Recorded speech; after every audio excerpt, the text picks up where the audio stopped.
Se você compra Vale pensando em curto prazo, provavelmente você vai se decepcionar. É um case que tem muitas variáveis aí na mesa. Para dividendos, é um case que eu continuo gostando. A gente tem uma projeção de dividendo ali entre 8,5 a 9 esse ano, um pouco abaixo de 10, A maior. mas fica maior para o ano que vem. Ano que vem a gente já espera algo em torno de 12%, então De destaque negativo das empresas de petróleo, você tem algum aí? Foi a Petrobras, eu botaria como nota 7, nada brilhante, né. Reportou um resultado bom, mas assim,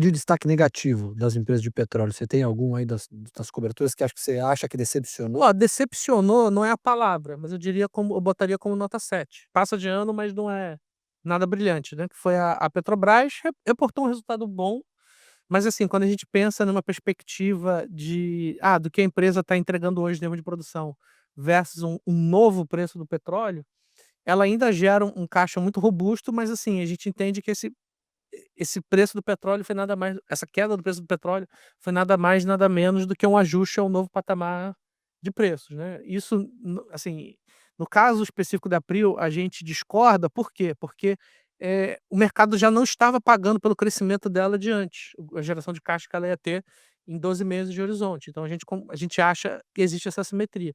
Já no caso da Petrobras não, quando a gente pega esse resultado e pensa ele de maneira analisada a um novo patamar de preço, ela vai entregar um fluxo de caixa muito razoável, assim, acima de 20%, mas 20% é o que o mercado já esperava dela antes, né, dessa queda do petróleo, e eu acho que o ajuste do preço veio muito nesse sentido.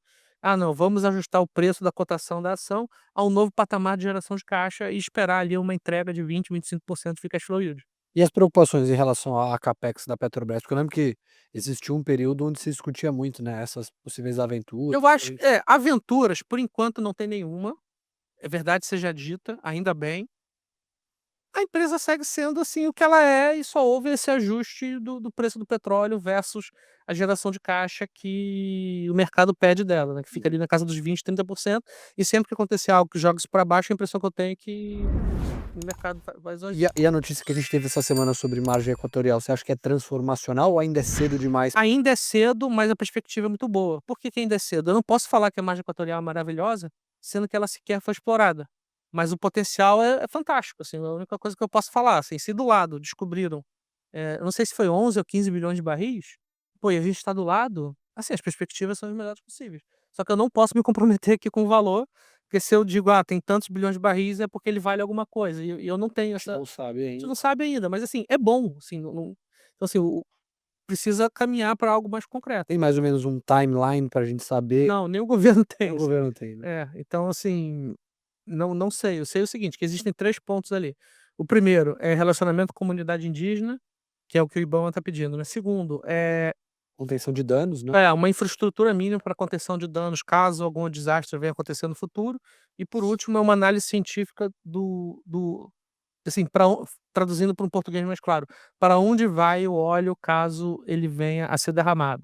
Isso a impressão que eu tenho é que é o mais difícil, né, tipo, que envolve ali toda uma questão de ciência e de provas e de análises que acho que toma um pouco mais de tempo. vamos começar pela maior delas, né, Vale, na verdade, não foi nem surpresa positiva nem negativa, em linha, e vem em linha justamente porque tem a antecipação, né, do relatório de produção e vendas, que o Nichio até brinca comigo, faz a prévia da prévia, que acaba sendo, digamos assim, a gente tem, 3 fases de relatório da temporada de resultados de Vale, né, que a gente faz as nossas estimativas, a gente publica as nossas estimativas para volume e preço. E aí a Vale depois publica o relatório de produção e vendas, que vem justamente volume e preço, e aí posteriormente tem um balanço financeiro, então acaba sendo 3 relatórios numa temporada de resultados, né, sobre Vale. Então, na hora que você chega no balanço financeiro, você já tem muita coisa já dada ali, né, já consolidado, o número já tá dado. Então é difícil vir alguma coisa que possa, surpreender muito o mercado ou os analistas, né. C1 também é reportado na E prévia? aí é que tá o ponto. O C1 é a única variável que realmente tem um fator de relevância considerável que não vem na prévia, né. tem outras variáveis também que não aparecem no relatório de produção e vendas, mas o C1 é aquela variável que faria uma diferença se viesse distorcido em relação ao que a gente esperava. Ele de fato veio abaixo do que a gente esperava, um pouco abaixo, não tanto abaixo. Foi o menor C1 para primeiros trimestres desde 2021, tá, então é um bom número. Lembrando que, né, isso é extremamente difícil, né, a mineração, ela é, por natureza, ela é inflacionária, né, eu já expliquei isso aqui em outras vezes no podcast, mas é só Mais você difícil. cavar mais, né, você tem que cavar mais fundo para extrair a mesma quantidade de minério, porque é um recurso natural, né, você extrai, com mais rápido do que a natureza repõe aquele recurso. Então, é difícil realmente você ter redução de CO2 ano contra ano, né. A sazonalidade impacta, porque tem capacidade de diluição de custo fixo, né, então quanto mais volume você produz, mais você dilui o custo fixo dentro daquele volume. Eh, s primeiros trimestres, né, geralmente são trimestres onde a sazonalidade é pior, você tem, eh, uma conjuntura de chuvas, eh, que vem ali principalmente trazidas pelas chuvas torrenciais, né, verão, né, então o verão chove mais, e aí acaba atingindo as chuvas nos 2 grandes polos de produção, que é o sudeste, né, ali principalmente no quadrilátero ferrífero em Minas Gerais e no Pará, ali em Carajás, né.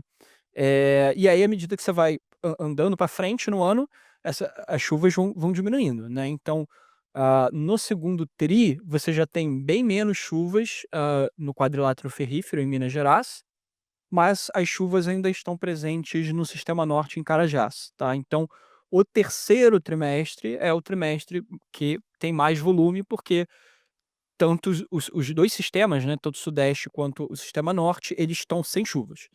E aí, a gente espera, obviamente, essa graduação de resultado daqui para frente, então o resultado sequencialmente ele tende a melhorar em relação ao que a gente viu no primeiro T. O C1 já foi baixo, mas aí tem outro fator que explica também esse C1 ter vindo tão baixo assim. A Vale no quarto trimestre, ela desestocou, desculpa, ela estocou uma quantidade representativa ali de finos de minério de ferro, então ela teve um gap, que é uma coisa que a gente monitora sempre, o gap entre produção e vendas, né, a distância entre o que ela produziu e o que ela vendeu. Essa distância ela foi maior no quarto trimestre do que costuma ser, então isso significa que ela estocou mais, né, ou seja, produziu e não vendeu, e ela fez uma desestocagem, dessa parte que ela tinha produzido no quarto T, agora no primeiro T. Então, curiosamente, né, embora a parte de produção não tenha sido tão boa, tá, veio um pouquinho abaixo até do que a gente esperava quando eles publicaram produção e vendas, a vendas foi muito bem, né, porque vendeu obviamente parte daquilo que produziu e vendeu também parte daquilo que produziu no quarto T, né. Então a gente não teve um descompasso de vendas, nesse sentido no primeiro trimestre. E aí na hora que ela desestocou esse minério de ferro, ela desestocou esse minério de ferro a um custo mais baixo. Lembrando que é exatamente esse ponto que eu falei, né, o segundo semestre, 3T e quarto T são trimestres onde se chove menos, então você produz mais, você tem maior diluição de custo fixo e o dólar também estava num patamar, bastante robusto, no quarto trimestre. Então, essa questão de câmbio influencia muito o custo, porque, eh, todos os analistas, o mercado inteiro olha para o balanço da Vale em dólar, tá. Inclusive eu recomendo isso sempre, se você tiver pessoal que gosta de olhar as DFs e tal, veja Vale em dólar, para você expurgar o efeito cambial, da Vale. E aí, no caso do custo C1, né, se você tem um câmbio, se tem um dólar mais alto, né, um patamar de dólar mais alto, isso ajuda a arrefecer o teu custo, porque boa parte da tua estrutura de custo, então, por exemplo, sei lá, o minerador que está lá em campo, lá minerando em Carajás, o salário dele é em real, ele recebe em real, ele não recebe em dólar, né. E só que quando você olha o C1 em dólar, e dentro desse C1 tá o salário do minerador, ele na verdade, né, quando você tem um câmbio mais elástico, ele se dilui mais o salário dele de qualquer jeito, né. Então, não necessariamente significa que a Vale foi mais eficiente, significa que o câmbio estava num patamar, que favoreceu a redução de custo em dólar, né, e na hora que a gente olha essa questão, a gente vê um C1 realmente, indo para baixo, a gente acha que tem um processo de normalização, de C1 ao longo do ano, mas na hora que a gente for olhar o ano fechado de 2025, ele ainda deve reduzir, frente a 2024, que é o que a Vale tem que fazer, ela tem que se preocupar realmente com eficiência, redução de custo, porque o macro ela não controla e o macro a gente tem um panorama que é o que você comentou, falas do Trump, acordo comercial entre Estados Unidos e China, tudo isso acaba impactando e trazendo uma volatilidade para o preço da commodity. Em geral, foi um resultado dentro do esperado, a gente espera uma melhora de resultado para frente por conta, né, dessa graduação de volume, sazonalmente, e a gente espera também uma redução de custo ano contra ano, que deve vir aí, mas continuo reafirmando aquilo que eu já falei diversas vezes em relatório, em podcast, não é um case de curto prazo, se você compra Vale pensando em curto prazo, provavelmente você vai se decepcionar, é um case que tem muitas variáveis aí na mesa, um termo que a gente usa aqui, né, moving parts, né, são várias partes se mexendo ao mesmo tempo, então você tem cenário macro que ainda é muito certo, você tem aí, algumas situações, de produção que também não estão tão claras, então, a gente tem que, monitorar o cenário e aí continua sendo não bom um case tão bom para curto prazo. Para dividendos, é um case que eu continuo gostando, porque, né, na hora que a gente olha o desconto versus o múltiplo histórico, tá negociando um valuation baixo. Eu não acho que essa distorção perante o múltiplo histórico, ela se corrige no curto prazo, por isso que já há algum tempo eu falo que Vale não é um case de curto prazo.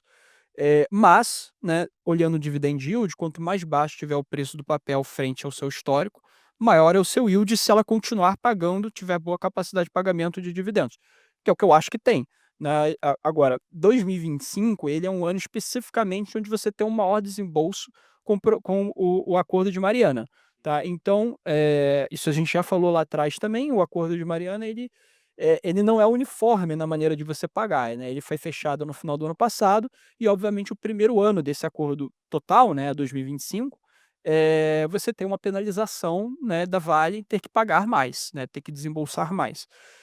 E aí desembolsando mais para pagar o acordo, você tem uma redução no free cash flow yield, né, gera menos caixa, porque tem que pagar mais, e aí o dividendo acaba sendo afetado. A gente tem uma projeção de dividendo ali entre 8,5 a 9 esse ano, um pouco abaixo de 10, A maior. mas fica maior para o ano que vem. Ano que vem a gente já espera algo em torno de 12%, então, novamente, se você tiver uma cabeça de dividendo e um horizonte mais de longo prazo, continua sendo uma ótima empresa para você aportar. Porque a gente vai falar de PRIO, que a PRIO faz parte da nossa carteira top ações e segue sendo o top pick do setor. Nesse resultado, a gente tentou inovar. Por quê? Porque quando tem o resultado, beleza, você faz a análise, todo mundo faz a análise junta, mais dia menos dia, a leitura é muito padronizada, né?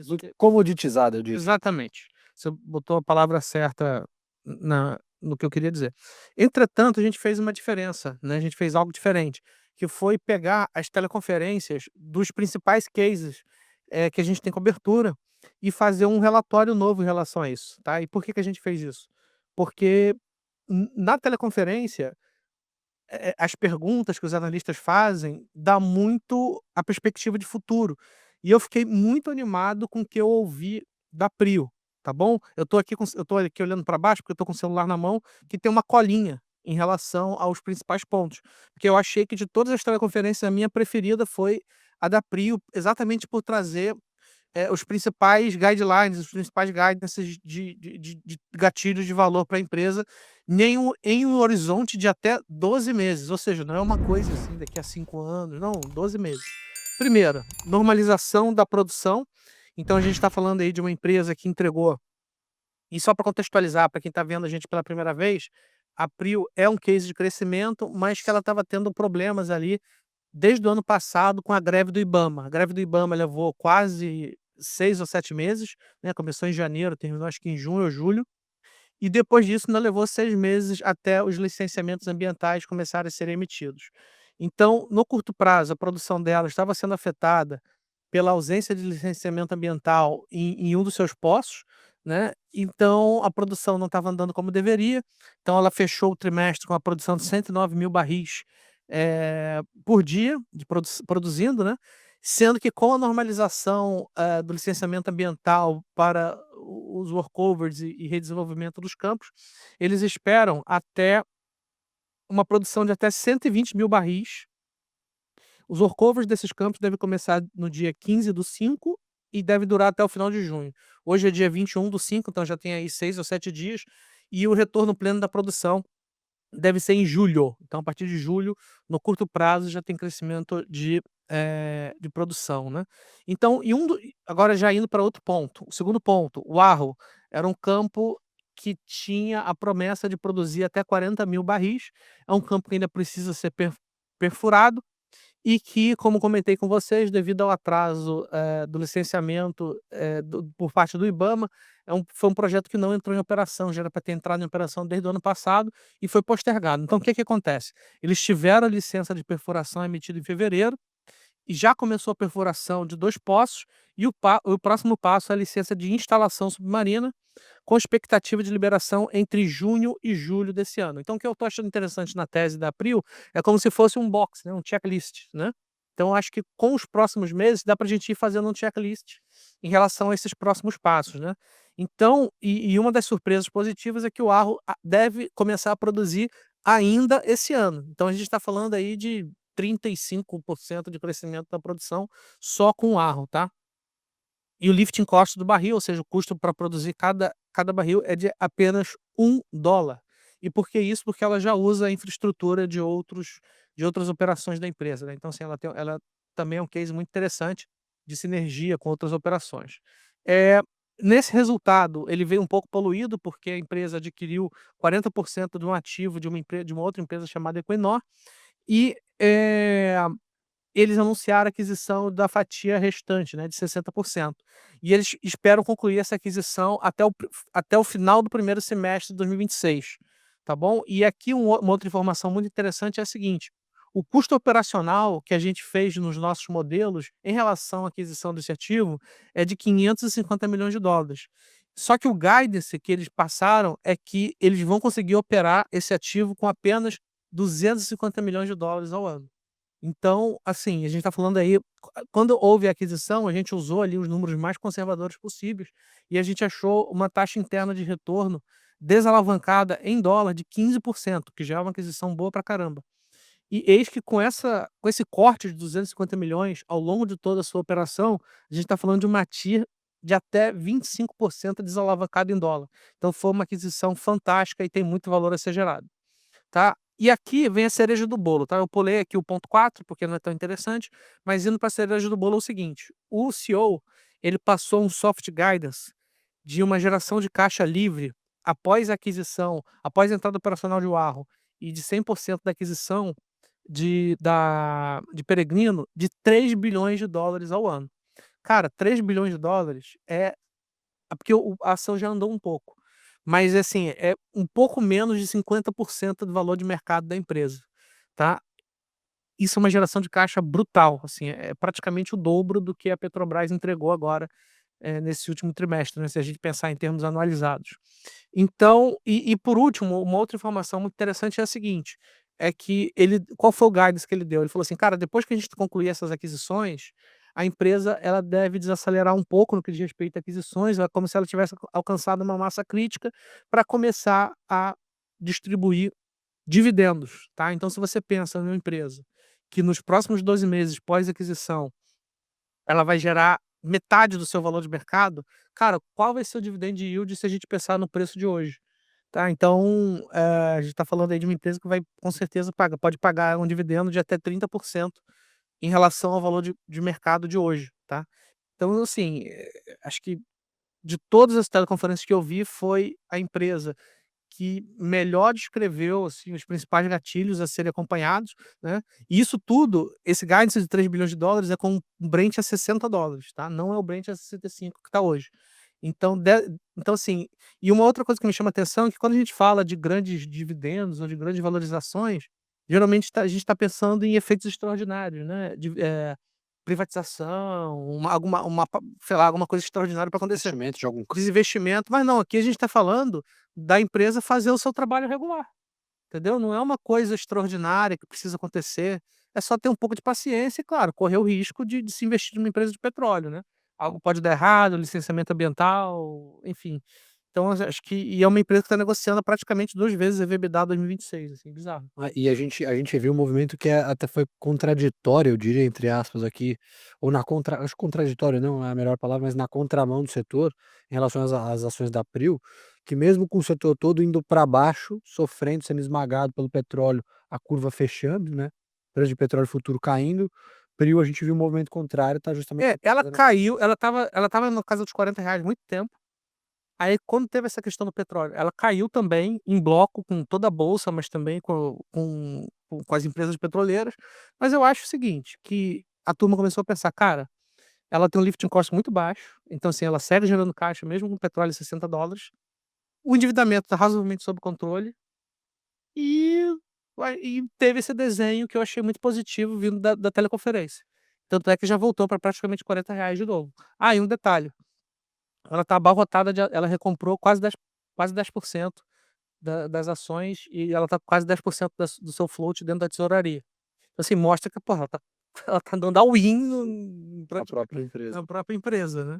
E aí teve esse movimento de valorização depois, que foi justamente quando o petróleo bateu a mínima ali, que foi depois da aquisição, né. É, exatamente. Aí tem Semin, que teve um desempenho que acho que foi apoiado não no resultado, mas foi mais movimento macro, porque a gente viu um fechamento de curva aí expressivo e é um papel que tem muito do crescimento na perpetuidade. Queria que você comentasse É, o resultado inclusive até do lado operacional, né, e aí resguardando as devidas proporções, são eu não gosto de fazer essa comparação de Vale com Semin, porque para mim Vale você tem que comparar com BHP Rio Tinto, não com Semin, o tamanho das empresas e as questões ali envolvendo a parte operacional entre uma e outra são bastante diferentes. São mineradoras, mas são portes muito diferentes.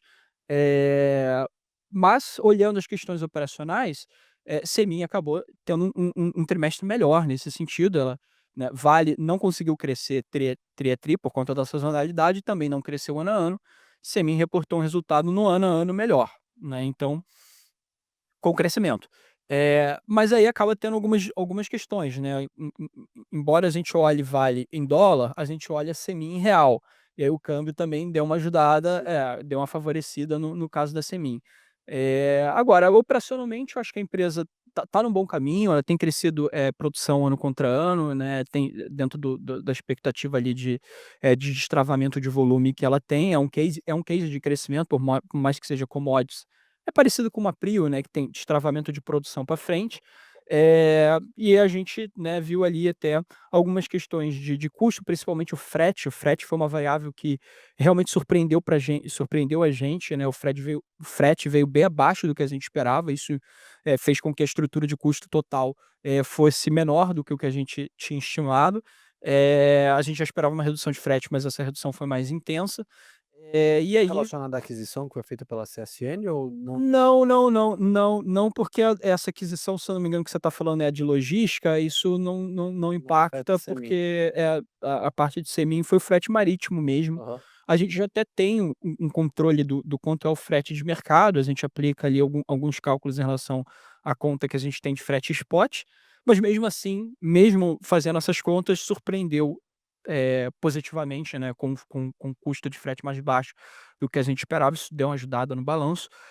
E aí olhando para a holding, no caso de CSN, a gente viu também uma alavancagem caindo mais do que o que a gente esperava, tá. Então, isso também foi super positivo, me surpreendeu até o efeito do mercado, né, a percepção dos investidores em relação ao resultado me surpreendeu, eu achava que ia ser exatamente o contrário, que as ações iam subir, porque foi um bom resultado, e as ações caíram, mas tinha muito fundo que tinha apostado antes na alta, e aí acabou meio que dando uma realizada no dia, enfim, teve outros, movimentos que foram